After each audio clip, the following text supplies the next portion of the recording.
Good Sunday morning, you guys. Hi. Beautiful day out there yesterday. I popped over to St. Pete. We had that big Red Bull event happening, and it was bustling. Was it? And it was a beautiful day for it. Yeah, a little toasty, but wasn't too windy, no rain out there. And we're kind of going to run that back again today.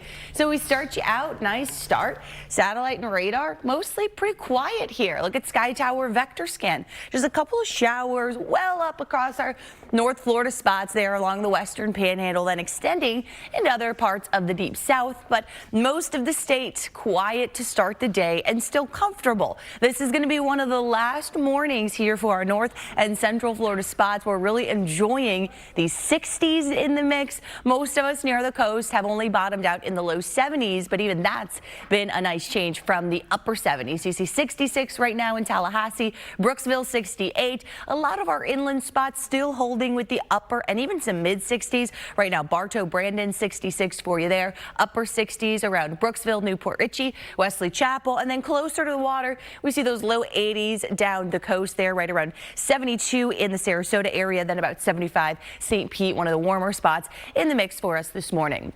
Winds, we still have that overall flow coming in out of the east, so pretty comfortable and warm breezes today. We're mostly going to be less than 10 miles per hour with those east and occasionally a southeast breeze later on tonight, maybe a couple of those topping out just over 10 miles per hour. But with that humidity still rather in check, it's going to be hot today. Temperatures running a couple degrees above average. This is the heat index, though, what our bodies are actually going to feel as we factor in that humidity, just a couple degrees above the temperature. So we're looking at heat index today right around 95, maybe 96 in Tampa compared to the actual temperature, which is likely going to top out right around 92. So a couple degrees above that, much more manageable. But a couple days out from now, with the higher humidity, we're going to start to talk about those heat indices back to 100 for some of the area.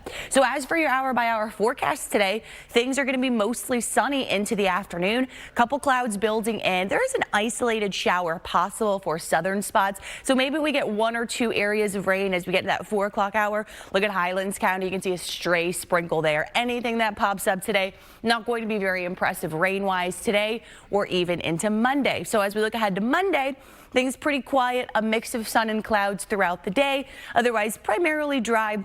Only a stray shower will be possible tomorrow afternoon and evening as well. As we look at the long range forecast for UV, today we're talking up into extreme with all that sunshine burn time in less than about 15 minutes, but drops slightly just into that very high range with the UV around 9 to 10 in the next few days as we start to build in some more moisture coming in out of the Caribbean, and also that's going to come with increasing rain chances. So generally dry through about Tuesday. Then by the middle and end of the week, we're going to be back to that 40-50% shower storm coverage. So a little bit more typical for this time of year. I hope you enjoyed the low humidity and the low rain chances for June. That was a rare break. There's a look at highs today. We're going to be talking about 93 Tampa, a lot of 90s in the mix today. So I do think temperatures will be just a touch warmer than we topped out yesterday. Southeast wind on the water out of the west later on, 5 to 10 knots. Seas will be around 1 to 2 feet with a light chop. Gulf water at 82 degrees. High tide going to be 9:07 this morning with a low tide just ahead of 2 p.m. Another round of just a few upper 60s, but most of us tomorrow getting back into the low 70s. So as we wake up on Monday morning, a bit more mild. Look at your 7-day forecast. We warm up those highs as well as those morning lows back to the upper 70s. Storm chances making a return.